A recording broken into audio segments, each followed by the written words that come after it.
Ay, hirap.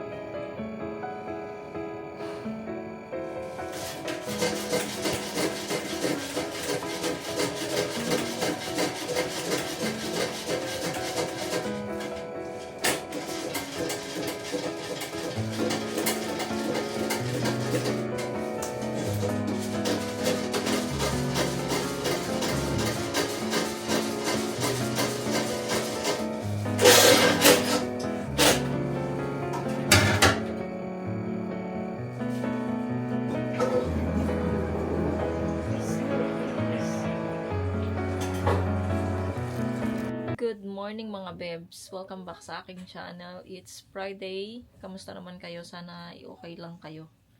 Higa muna ako. Napagod ako. Nakita niyo yung unang video mga bebs. Grabe. Nagbomba ako ng ng inodoro. Actually kahapon pa yun, kagabi yun eh. So, ang nagbabara talaga dyan mga bebs. Pasensya na sa mga kumakain dyan ha. Ang nagbibigay ng bara talaga dyan sa amin ay yung bunso namin si Yeram. Ewan ko ba kasi nga hindi siya mahilig. Hindi siya mahilig uminom ng tubig, hindi mahilig kumain ng gulay. Kaya ganyan yung niya. Yung dumi niya. Sumakat yung ulo ko mga bes. Tapos, kaninang umaga, hindi nagsabi tong isa. Barado na tong namin. Nag din siya itong panganay naman.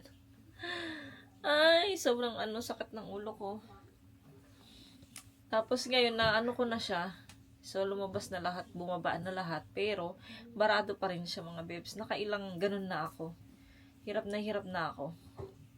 Wag lang sana akong sumpungin. Ay, mamaya na lang. Pagkadating siguro ni Mr. siya na lang yung nito. Siya na lang magbomba. Napagod na ako mga bebs. Ang sakit ng mga braso ko kakagano, no? Ay! Napagod ako mga bebs. Nawala yung yung energy ko, naubos doon sa pagbubomba. Ang payat na ng mukha ko mga bebs, no? Parang pumayat talaga yung mukha ko mga bebs, no? Ay, ang payat ko na mga bebs. Hindi ako sanay na ganito yung mukha ko sa camera. Na ang payat-payat ko. Tignan nyo, no? Kasi nga, mahina pa rin akong kumain mga bebs. Kahit na masarap yung pagkain, yung ulam. Mahina pa rin yung kain ko. Dahil nga, yun nga, yung sa tiyan ko, laging bloated. Konti lang ipasok ko sa tiyan ko. Bloated na agad ako. Kaya naglalagay din ako dito ng ito yung belt na pang sa tiyan. Pagkatapos ko kumain, nilalagyan ko nito kasi nga ito mga bebs, ito. Nilalagyan ko nito kasi parang mas komportable ako meron akong ganito. Tsaka pampaliit na rin ng tiyan mga bebs. Ayan. So naglalagay ako niyan everyday. Magmula nung nagkaano yung tiyan ko. Ayun. Ganap natin for today. Wala naman, Friday na. So, baka tignan natin kung hindi ako mag-church today. Kasi kung pagod ako mga beb, siguro hindi ko muna pilitin yung sarili ko. Pahinga muna ako. So, tomorrow, hindi ko pa pala na-message yung kapatid ko, no? Wait lang. Message ko yung kapatid ko kung matutuloy sila bukas, Sabado.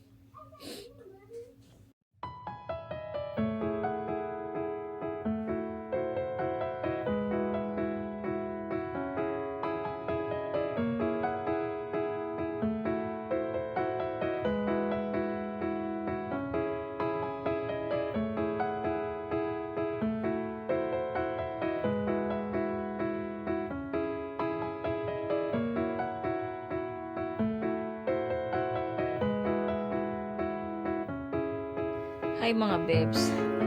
Dami kong labada. Itutupiin na to mga bebs. Ayan, kailangan ko nang maglaba dahil Sabado na bukas. Friday ngayon, 'di ba? So Friday. So tomorrow at least wala akong lalabahan kung sakaling matutuloy sila ate ko dito. At nilaban ko na rin yung kumot ko dito, yung malaki. So inuna ko na siya, mamaya na yung mga damit kasi nga mga bibs ay hinihintay ko pa yung uniform ni Yeram para maisabay ko na lahat. Tapos ito naman yung mga labada ko. Mamaya nga. So hintayin natin si Yeram pagdating. Ayan. Ayan yung mga labada ko naghihintay diyan. Tapos nakasalang na din yung ating kumot, yung kumot ko. At least maganda yung weather mga bebs. Makakapagsampay ako ng kumot dito. At matutuyo siya. Ang ayaw ko lang yung ito nga sana meron Sana meron akong makuha. Ayun.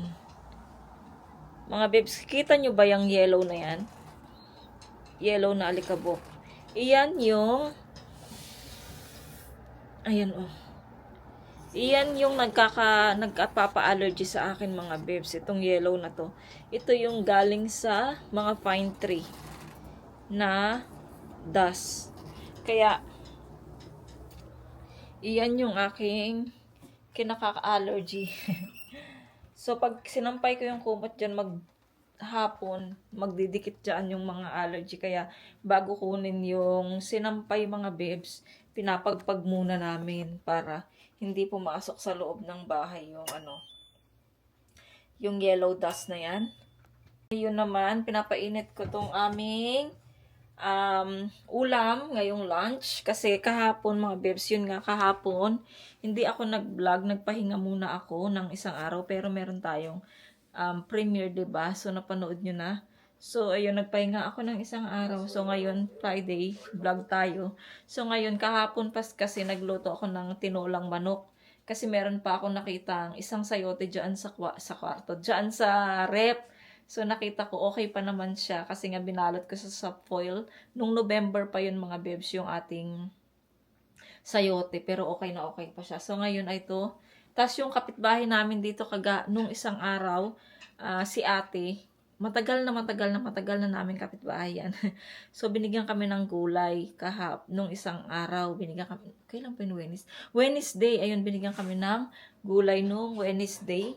So, ang binigay niya is yung spinach. Tapos, yung isa pa, na parang, siya, yung bagong tubo lang, yun yung kinukuha nila. Yung parang talbos din siya. Ayun, so, nilalaga ko lang yun. Tapos, kinakain ni Mister. Sinasawsaw niya sa medyo spicy na sauce. Ayun, tapos meron pa siyang binigay na hindi pa namin nakakain, hindi ko pa naluluto. So, ayun yung spinach, nilagay ko doon sa tinola ko at saka yung nag-iisang sayote. Ayun, so, yun yung niluto ko kahapon. Tapos, yun yung dinner namin kahapon. Tapos, ngayon naman, it's lunch namin ni Yechan. Ayun, mga beb. So, habang inihintay ko tong 12:00 gis na pala mga beb. So, kaya pala ramdam ko yung gutom ko. Ayan, so nakikinig ako saglit ng worship song. Tapos, manunood na ako ng mga vlogs. Ayan, mga beb. So, mamaya ko to umpisahan itong pagtutupi ng ating mga nalabhan. Ayan. Si Coco pala andito. Ayan, tutulog siya. Hindi ko pa siya nabigyan ng snack. Buti hindi pa siya nag-nyaw-nyaw sa akin. Hindi pa siya nag-yaw-yaw sa akin na, hoy, bigyan mo na akong snack. Ayan, kain na tayo mga bebs. Ito yung aking radish kimchi na binili ng isang araw. Tapos ito yung ating tinolang manok with sayote, toyo with lemon. Tapos yung kanin ko na medyo dumadami ng konti mga bebs. Ayan. Si Yechan, ayun. So, binigyan ko na rin siya ng pagkain. Hiwalay kaming dalawa kumain. Kami lang dalawa magkasama, magkahiwalay pa kaming kumain. Ayan, habang nanonood tayo kay Inday Karya. Ayan, so kakain muna ako mga bebs.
mga bebs, good afternoon. Mag-aalas 4 na dito ako sa kwarto. Nagkagayat ako ng bawang. Kasi nga, yung bawang dito kapag binili mo nakabalat na. So, nandyan na lahat sa plastic. So, syempre, kapag natambak yan sa, sa rep, nasisira siya mga bebs. Nagkakaroon siya ng molds. Molds ba? Tama ba? Ayun, so nasisira na siya dyan. Ayan. So, ilang beses na akong nasisiraan ng bawang. So, sayang din yung bawang. Ay, sayang din yung pinambili mo. Mahal din yung bawang mga bebs. So, ang ginawa ko, kagabi nakapag-start na ako. So, ngayon, ginaganito ko na para ilagay ko na lang sa Tupperware. At least, hindi na siya masisira, diba? Pag nilagay mo siya sa rep, hindi na siya masisira. Kaya, ayan na lang ginagawa ko mga bebs. Dinudurog ko na lang siya. At saka, ano na lang yan, para kapag nagluto ka, meron ng ready. Ayan, at least hindi na tayo mag-ihiwa pa ng bawang. At least naka-ready na siya. Durog na yung bawang. So, ayun lang, habang naghihintay tayo kay Yeram. Kahapon, malakas yung ulan. Hindi ako nag-vlog kahapon mga bebs. Malakas yung ulan kahapon, so hindi nagdala ng payong si Yeram. Tapos, sinundo ni Yechan yung kapatid niya, pero hindi sila hindi sila nagsalubong. So, ang nakauwi ng una ay si Yeram. Tapos si Yechan para naglalakad pa rin papunta ng school. So, ang nangyari, tinawagan, wala pa namang gamit na phone dun wala siyang dalang phone, si Yechan. Kaya, sabi ni Yeram, puntahan na lang ulit niya yung kuya niya. So, ayun, naglakad sila dito. Si Yeram basang-basa siya mga bebs. Sobrang lakas kasi ng ulan. Kahapon. So, ngayon, okay naman na yung weather. Ayun ang mga bebs, nakapaglaban na ako ng kumot. So, nakasampay na yung kumot sa labas mga bebs. Ayun, kita niyo sa labas yung kumot namin. Tapos si Coco, dito siya nagtatambay sa aming maleta. Ayan, kasi nga, gusto niya yung mainit mga bebs. So, sunbathing siya doon sa dyan sa labas. Tapos, hinihintay ko na lang yung uniform ni Yeram para makalaban na ako at tomorrow wala tayong labahin. At least wala tayong gagawin. Kung hindi, mag-vacuum lang tayo. Yun lang yung gagawin natin. Hindi ko alam kung anong oras darating yung sila ate ko. Pag wala tayong vlog today na masyado, baka ituloy natin yung vlog natin bukas mga bebs pagdating nila. Ayan, nag-iisip din ako kung ano yung lulutuin ko. Marami kaming isda dyan. Meron pa akong bangus 2. Ayoko naman pakainin ng bangus yung 2 kasi ayoko silang matinik mga bebs. At meron din akong mackerel dyan na isda. So, hindi ko rin alam kung lulutuin ko ba siya or what. Bukas, kung maaga-aga silang darating, baka magsisinigang ako ng, wala pala akong sinigang mix, bulang lang. Alam niyo ba yung bulang lang mga bebs? Yung bulang lang is luto siya sa bayabas. So, meron pa ako dyan na isa. So, tignan natin kung makaluto. At nag-order din pala ako ng utang muna ako mga bebs. Kasi sabi ko, magbayad na lang ako sa sahod. So, nag-utang din ako ng okra, ng hagod, mga bebs, yung bunga ng malunggay. Yun, nag-order ako mga bebs. Tsaka, ano pa ba yung in-order ko? Yun lang yata, okra. Tsaka sitaw, ayan. So, sana mahatid na ngayon para bukas makapagluto ako ng sinigang sa bayabas, yung bangus. Ang sarap! Naglalaway tuloy ako. So, ayun mga bebs, kapag meron tayong vlog, kapag meron akong pagkakataong mag-video today, itutuloy natin yung video natin. Pero pagka wala, baka bukas na lang natin ituloy, ha? So, ayan, asikasuhin ko muna tong bawang para matapos na ako.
kahapon. Ay, kagabi. Ayan. So, ihahalo ko lang siya dito. Ayan, at least hindi na tayo mag-iwan ng bawang. Sibuyas na lang hiwain natin at saka yung ibang ingredients. Simple na lang pag magluluto ka. Kasi nakakaano din yung bawang kasi maliit siya, di ba? Nakakainis din siyang hiwain minsan. Katamad.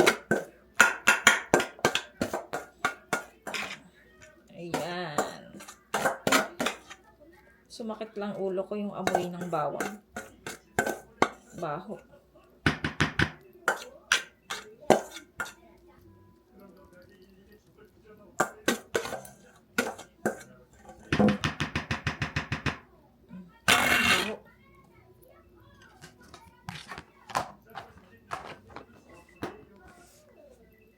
Mga bebs, so ito yung binili ni Mr. Nag-request na naman tong Sierra.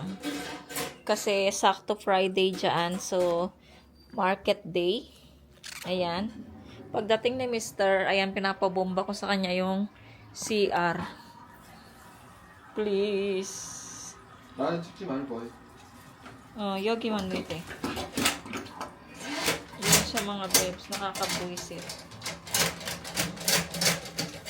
Tapos yung mga bata, ayun, nagigame. Sa ano pala mga bebs, sa Monday, ayun nga Monday and Tuesday, walang pasok si Yeram. Kasi nga, ang tawag noon, kasi nga Children's Day, tapos Martes, hindi ko alam kung ano yung Martes. Basta Monday, Children's Day, tapos yung Tuesday, hindi ko alam. Hindi pa tapos yun. Si Mr. Hindi ko alam kung may pasok siya. Tapos, ano pala, kaya pala, tapos Lunes may pasok na yung yung kapatid ko. Pero si ate wala pa.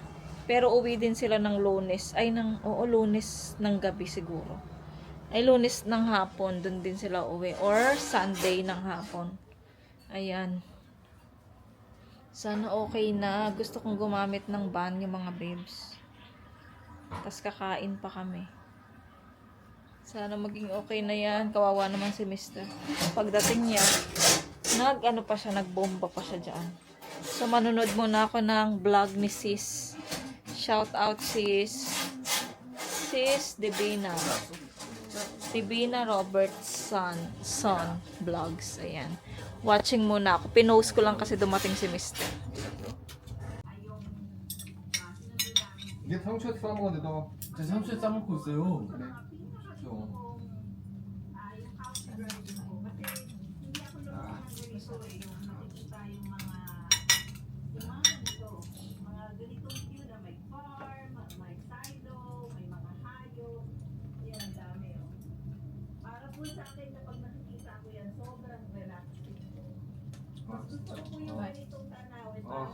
괜찮아? 왜? 아니 괜찮나 본데 빨로. Abi? 소아. Uy, 천천히 먹어. 이거 너무 큰데? 아니, Abi, 괜찮아.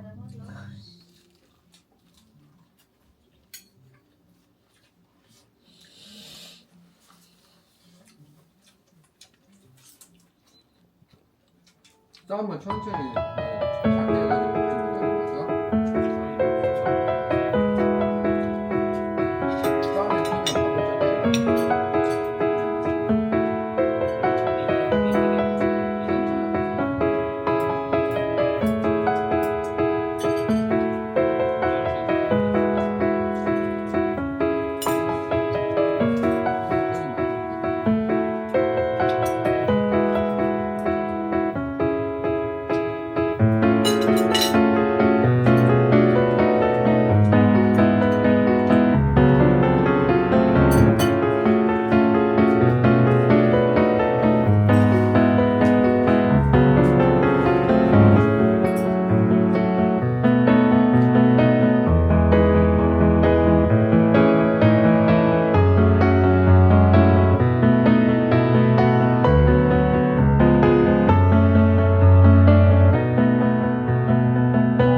더 가까이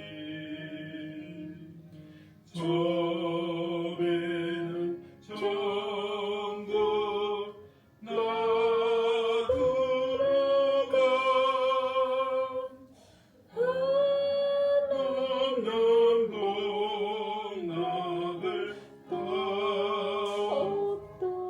닿도록 풍성한 은혜를 뭐 3절 4절 부르겠습니다. 주님 우리를 이끌어 주옵소서. 뜨거워? 오늘 밤에도 나라와 민족을 위하여 또 교회와 열방을 위하여 함께하는 우리 선교사님들을 위해서 하나님 아픈 한국을 위하여 함께 기도하는 이 시간 합력하여 손을 이루는